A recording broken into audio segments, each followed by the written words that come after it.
Surrogacy కేసులో 6 fertility సెంటర్లకు పోలీసులు నోటీసులు ఇచ్చారు.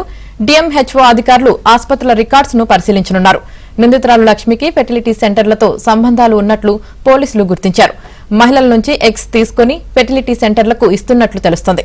ప్రస్తుతం లక్ష్మి దగ్గర 6 సరోగెంట్ తల్లులు ఉండగా ఇందులో 3 మహిళలు గర్భంతో ఉన్నారు. ఈ 3 సరోగెంట్ తల్లుల్లో 1 మాత్రమే లీగల్ ఉన్నట్లు గుర్తించారు.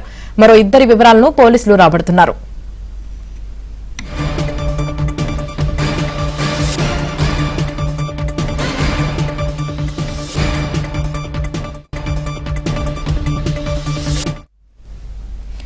మెడ్చల్ సరోగసీ కేసులో 6 ఫెర్టిలిటీ సెంటర్లకు పోలీసులు నోటీసులు ఇచ్చారు. ఇక దీనికి సంబంధించి పూర్తి సమాచారం మా క్రైమ్ కరెస్పాండెంట్ శశి లైవ్ లో అందిస్తారు. శశి, మేడ్చల్ ఫెర్టిలిటీ కేసులో పేట్ బషీరాబాద్ పోలీసుల దర్యాప్తు కొనసాగుతుంది. ఇప్పటికే ఈ కేసులో లక్ష్మీరెడ్డితో పాటు ఆమె కుమారుడిని కూడా అరెస్ట్ చేసి రిమాండ్కి తరలించారు.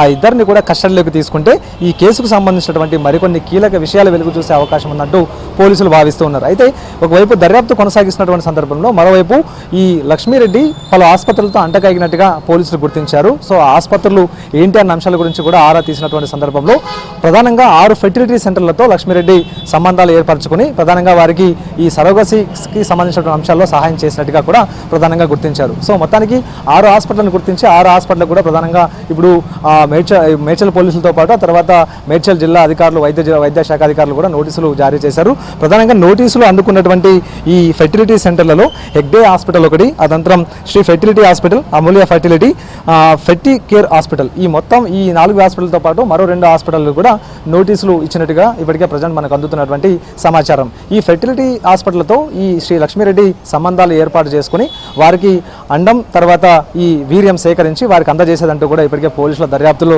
స్పష్టంగా వెల్లడైంది. ప్రధానంగా కొంతమంది అద్దె గర్భం కోసం కొంతమందిని హైర్ చేసుకుని వారికి అండం తర్వాత వీర్యం ద్వారా సేకరించినటువంటి వీర్యం ద్వారా వారికి గర్భం దాల్చేలా చేయడంతో పాటు ఈ హాస్పిటల్కి వచ్చేటటువంటి వారి సంబంధించినటువంటి అంశాలతో వీరికి గర్భం దాల్చే విధంగా ప్రయత్నాలు కొనసాగించినట్టు ఇప్పటికే పోలీసుల దర్యాప్తులో స్పష్టంగా వెల్లడైంది. కాబట్టి ఈ 6 హాస్పిటల్స్ కూడా నోటీసులు జారీ చేశారు. ఈ 6 హాస్పిటల్కి సంబంధించినటువంటి వాటిలో సోదాలు నిర్వహించి రికార్డ్స్ను కూడా తనిఖీ చేసేటటువంటి అవకాశం అయితే కనిపిస్తుంది.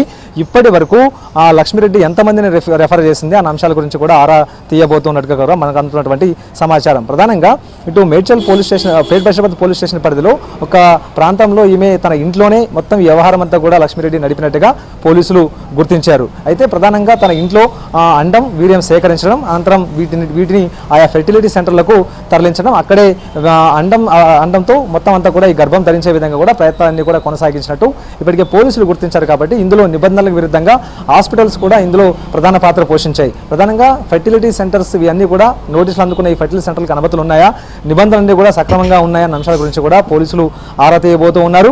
ప్రధానంగా వారికి సంబంధించినటువంటి రిపోర్ట్స్ను కూడా మెడికల్ రిపోర్ట్స్తో పాటు ఇప్పటివరకు ఎంతమందికి సరోగసి ద్వారా పిల్లలు జన్మించేలా వీరంతా కూడా ప్రయత్నాలు కొనసాగించాలన్న అంశాల గురించి ఆరా తీసే ప్రయత్నం చేస్తూ ఉన్నారు. ఇదొక అంశం అయితే ఇప్పటి వరకు లక్ష్మీరెడ్డి దగ్గర 6 సరోగెంట్ మదర్స్ ఇప్పటికే ఉన్నట్టుగా పోలీసులు గుర్తించారు. ఇందులో 3 గర్భం దాల్చారు.